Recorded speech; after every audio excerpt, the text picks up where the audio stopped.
Today I went to the Black Country Museum in Dudley, which is really good.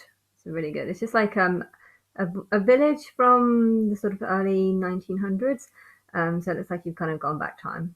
I like to go around like national trusts and see these places and try and visualize, what it was like for people back then.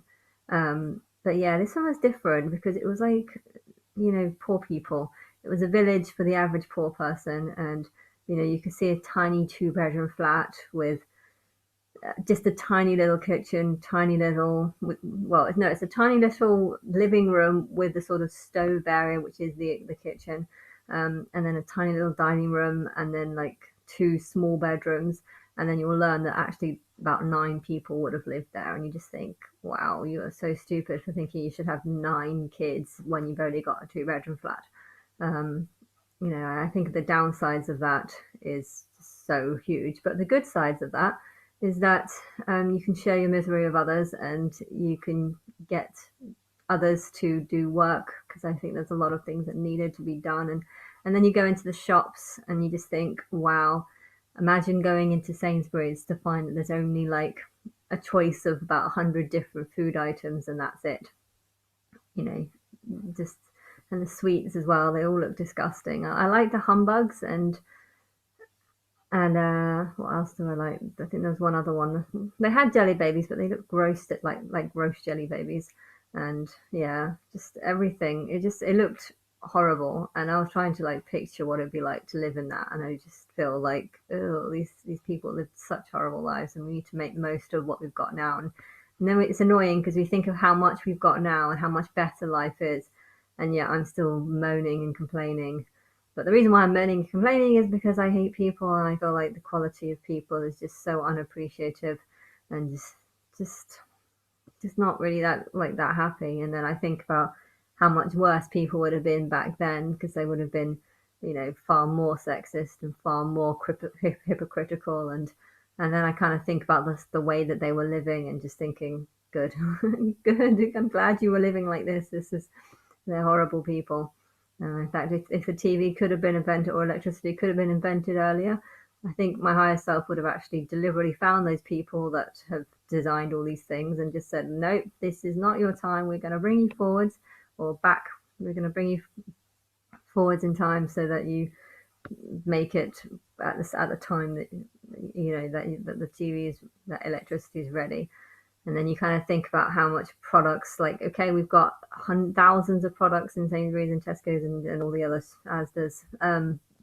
But yeah, then you think about all the packaging and the amount of damage that it caused. And so, yeah, I was kind of just walking around this and I was trying to think about what it'd be like to live in the past, but I was just getting kind of overblogged with just the huge amount of damage that the people on this planet are doing with rubbish and pollution and overuse of cars when you don't need to, and overuse of eating as well. There's a lot of larger people in this world, and well, larger people. It doesn't matter about your size. It doesn't matter about your body, but if what you're eating is all being packaged and you're just having a huge amount of unnecessary food that you don't need, think about all the extra amount of packaging and waste that is just going to be, I don't know, in a landfill for the next 30 to 300 years or something. I don't know, but yeah, it was a bit depressing. And but yeah, I was also thinking then. Paris Hilton posted some really lovely pictures of a baby, although I'm very confused because she said it's her baby and she's great to be it's great to be a mother. And I'm like, are you a mother? And then it's just like, well, technically, it is possible to have a child without actually getting pregnant. You just pass your egg onto someone else, a surrogate, and then they give birth to the child for you. And then I was kind of thinking, actually, that's like such a good idea because I'm living in a contradiction. So I've had such a shitty life, and because I've had a shitty life because people have been ignoring me, whilst I'm convinced that thousands are doing things about me behind my back and knowing what I'm going through or know, for 10 years, I believe they know that Christ is here. And yet for 10 years, not one person has tried to say hi to me or anything. And so, yeah, I really, really hate them because I feel like I'm living in a prison because of them. But then again, I feel like because I hate them so much, and then I'm looking around at all the people that I know, and I can't get anyone to believe. And I feel like, well, in a way even worse because it's all just pulling me down. And so I just feel like I like living in a prison, and I don't want to not live in a prison, because not living in a prison means having to live with these people.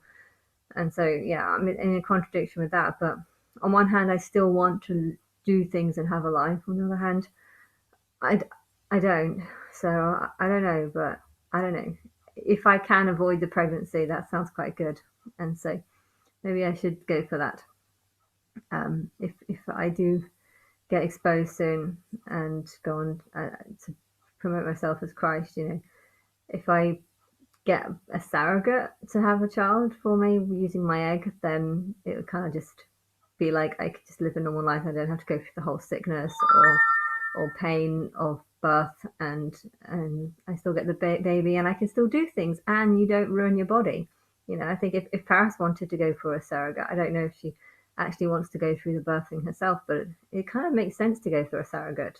You find a larger woman, probably. I think larger women are quite good at having kids because it doesn't ruin their body. Is like I don't think it stretch marks. If you're skinny and you get pregnant, you get a lot of stretch marks. Whereas if you're already a little bit larger, then you probably don't doesn't destroy your body as much. Maybe I don't know, but yeah, I feel like that would actually be really a good idea, just to get a surrogate to have a child.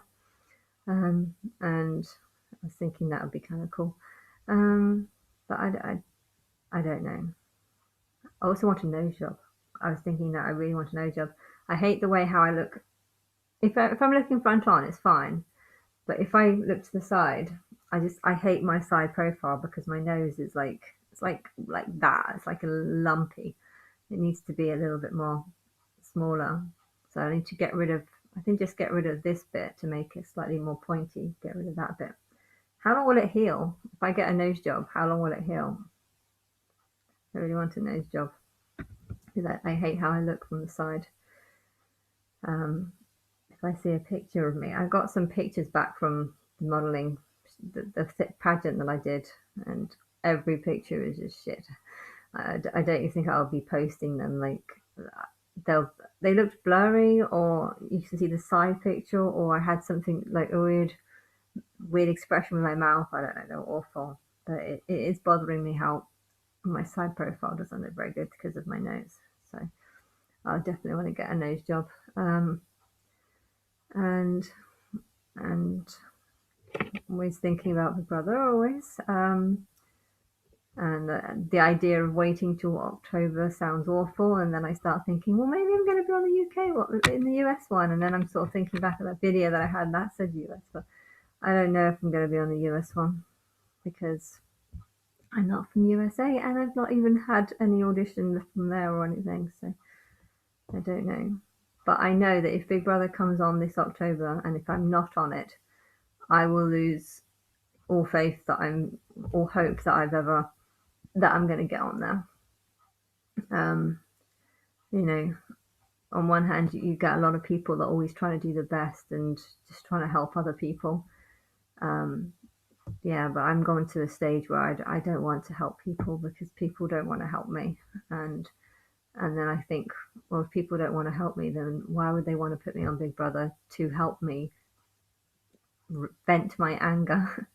And then I think, well, there's also a lot of people who are rich and also don't like the idea of, millions of people destroying this earth with plastics and pollution and problems and negativity as well. This is a really big one. I know I'm being negative, but I'm only being negative because of the situation I'm in. And I guess also there is big situations. In America, a lot of people like to sue each other for ridiculous amounts of money. Someone they someone needs to end that and just make it illegal to just come up with a figure that you want. Although I found out the Trump case was actually rape. Like, I don't know. I heard just sexual assault, which could have just been anything, or touching up or something. I'm sure I heard that, but I feel like he actually had sex with someone I don't know what that was about. I still don't know the story. It's just little bits and pieces I keep hearing. But yeah, I don't know if I believe the story, but I think it's interesting because I don't know what's going on.